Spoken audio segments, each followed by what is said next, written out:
Good afternoon, everyone. Hope y'all are having a great day so far. So today on my desk, we have another package from Mangoal Tech, which, if I'm not mistaken, is their new dual STARVIS 2 4K front and 2K rear 2-channel dashcam. The Mangoal dashcam is equipped with flagship dual STARVIS 2 image sensors, IMX678 front and IMX675 rear. It supports 4K 2160p front and 2K 1440p rear resolution, delivering smooth cinema-grade video quality whether day or night. It effortlessly captures license plate details and critical road scenes, providing comprehensive safety monitoring for your vehicle. This particular custom-fit dashcam is for the Cadillac XT5 and XT6 2017 through 2025, and on this channel in the past, I have reviewed Mangoal's previous XT5 product, which had a lower video resolution, so this should be a noticeable improvement. And with that being said, today we will be reviewing their new STARVIS 2 dashcam product for the Cadillac XT5, going through the full unboxing, installation, and demonstration of this product. So without further ado, let's go ahead and get started.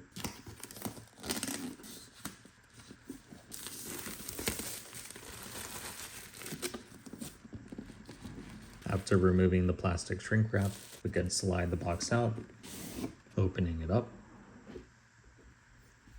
We can see some documentation here. If you purchase the dual camera version, but only see the front dash cam and not the rear when viewing videos, please follow the steps below to troubleshoot. So we can take a closer look at this a little bit further on in the installation process.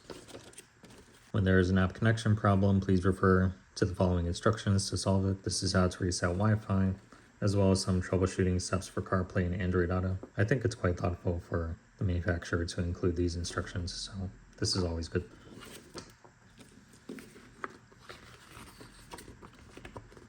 There is also some instructions here regarding the fall rain sensor and how it does not support parking monitoring. To have parking monitoring, you're going to need to use a hardwiring solution, and you could see that video on my channel here for the hardwiring solution provided by Mangoal Tech. Mangoal Tech also provides the GPS module installation position diagram, showing where to ideally place the GPS module, as well as some additional generic documentation, and of course the product itself.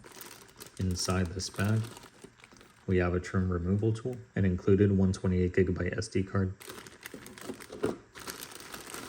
the GPS module, an OBD2 connector if you would like to power the camera through the OBD2 port. This is the camera harness that connects from the Mangoal dash camera to the vehicle and to power. This is a Torx installation tool. Inside the lower packaging here, we have a replacement faceplate, as well as the rear camera.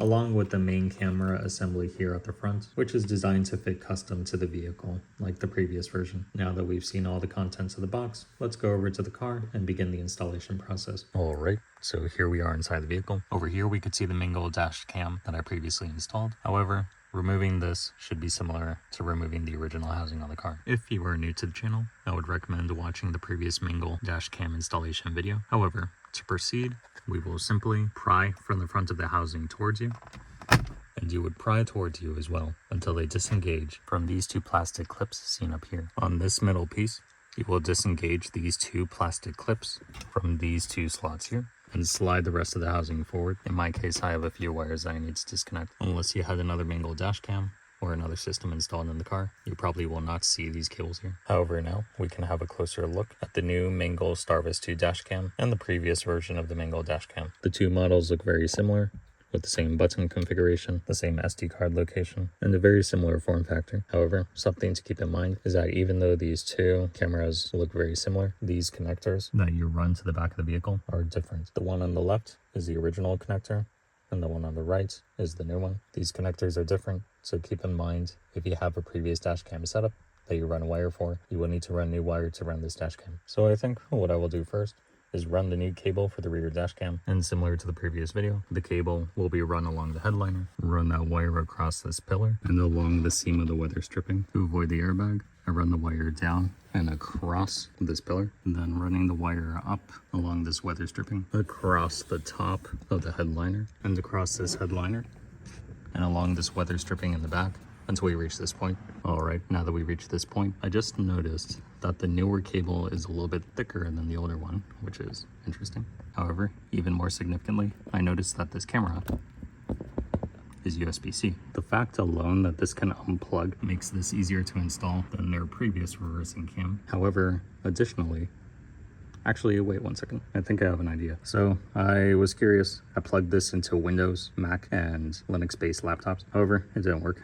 Not saying that I was expecting it to work, but if anyone in the comments can figure that out, that would be pretty cool. You will then pass the cable through this rubber grommet. I used a zip tie on the end, and you may need to remove this rubber housing in order to get the cable through the hole. You can then pass the cable through the liftgate port and run it through this hole at the top, all the way across. Then you can mount and connect the reversing camera in this orientation. After the rear camera is mounted, we can connect it to the main camera. We can go ahead and connect the power plug. I have installed a hard wiring solution for this vehicle, the video of which you can find on this channel. And we can install the GPS module by first connecting it to the GPS module connector on the camera, running the wire along the top of the headliner. You can run the cable along the inside of the pillar until you reach this point. From here, I use the provided plastic tool to push the GPS cable into the seam and then mounted it into place here. Now that all of our wires are connected, we can push the wires back into place, clip the housing back into position, clip this cover back into place, and clip the front of the camera back into its position.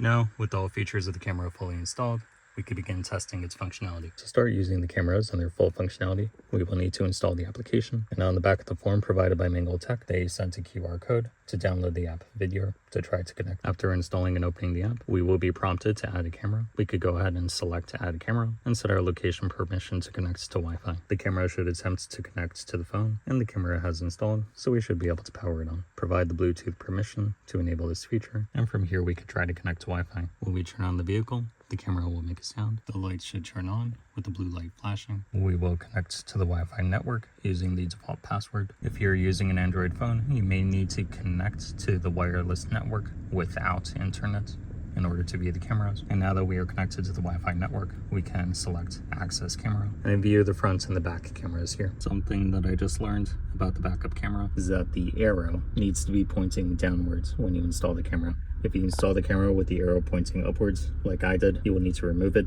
because the image will be facing down.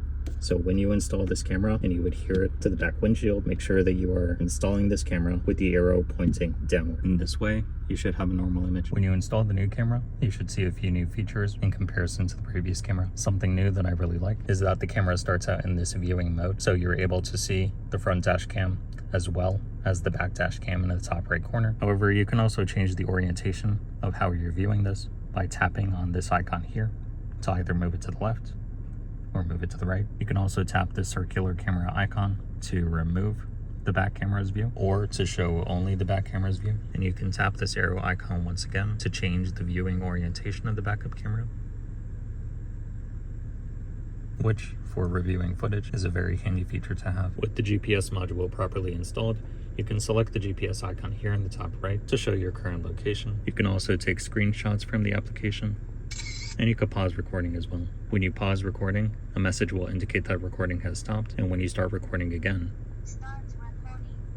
the camera will play a sound indicating that the recording has started again. Additionally, when you're driving, you should be able to see a variety of metrics such as current altitude, total altitude, and accelerated speed. You should also be able to see your current speed here. Taking a small drive, we can see that the speed is being recorded correctly, which may be valuable information to have in the event of an insurance claim. The application has a variety of features as well. If we tap on the folder icon in the bottom left, recording will temporarily stop, and we will be able to see the recordings we have for the current day, as well as any snapshots we have taken with the snapshot feature, any videos we lock, as well as any parking videos. There is also a timeline feature, which requires a paid membership to be able to utilize on this application. In the bottom right, we have the settings menu of the application, where we can adjust a variety of settings, such as sound recording and speaker volume, along with video resolution. And when we check the video resolution, we can see that we now have two selections, one for 4K 30 FPS video on the front camera and 2K 30 FPS on the back camera, and a second one for 2K 60 FPS on the front camera and 30 FPS on the back camera. We can adjust our settings for loop recording, and further in the settings, we can set some advanced settings such as collision sensing, speed unit. You can also change the Wi-Fi name and the Wi-Fi password from here, as well as formatting your SD card and performing a factory reset of the device. Setting the loop recording duration will set the duration of each of those recordings. So if the memory card is full, it will automatically be overwritten from the earliest video. So your oldest video is going to be deleted and your newest video is going to be saved. And it will continue doing this until all the oldest videos have been replaced. This may be something you need to keep in mind if you want to back up all your data, and you could set the duration here. The duration can only be reset between 1 to 3 minutes, which seems to be a good amount of time. There's also an HDR setting as well. However, I'm not sure if that will make a significant impact on image quality here. Whenever you open the settings, recording is going to be stopped, so that's something to be aware of. Through an iPhone's video camera, it's a little bit difficult to describe, but the front camera's image in 60 FPS is much smoother. If Mangoal Tech were to create a kit that includes a 60 FPS back camera as well, that would make this kit even better. Something else I wanted to mention, if you navigate to your applications folder in the bottom left corner, you can select these individual recordings and choose to download them directly to your device. You can also crop them, you can take a screenshot, or you could delete the footage as well. You can also view the strength of your GPS signal by selecting GPS signal, and you'll see a little graph here that changes every second or so, which is pretty cool to see. On the camera itself, there are also 2 buttons. One is for power, to manually turn the camera on and off, and the other one is a screenshot button, which whenever you press, it will take a screenshot, make a noise, and that snapshot will be automatically saved to your application folder here. All downloaded files will be moved to the local album. So if I were to select a file and click download, we can go over to our local album and see our screenshot saved there. Snapshots can be taken from the application as well.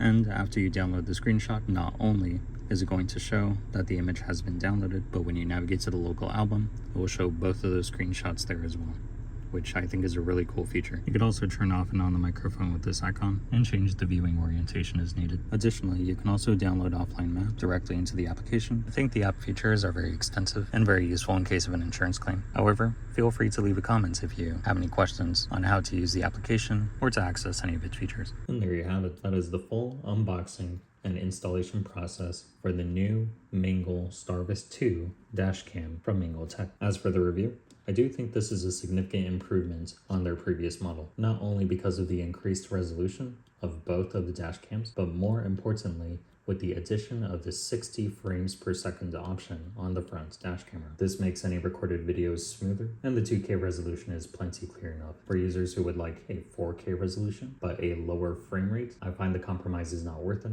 However, that option is available to you as well. One improvement that I hopefully see from Mangoal Tech is adding a 60 FPS option to the rear camera as well. In my opinion, that would make this kit perfect and much more competitive in terms of other products on the market. The installation process is just as simple as before. So if you're looking for a form-fitting dash cam product for the Cadillac XT5 that also has great resolution and improved frame rate, an included backup camera, a GPS module, 5 GHz Wi-Fi, and a bunch of other features, then you may want to strongly consider looking into this product. And with that being said, that's it for today's video. You can find a discount code to this product in the description, but thank you all for watching. If you have any questions, feel free to post them in the comments below, and if you liked the video, feel free to give it a like as well. Also, please consider subscribing as it helps the channel a lot, and I would like to also announce, as of the time of this video, we have reached over 1,000 subscribers on this channel, so thank you all, genuinely, for watching the videos that I've been producing over the past couple of years. It really means a lot to me. There's a lot of new content to come in the future, so stay tuned for that. However, in any case, that's it for today's video. So thank you all for watching, and I hope this was helpful. Have a great day, and take care.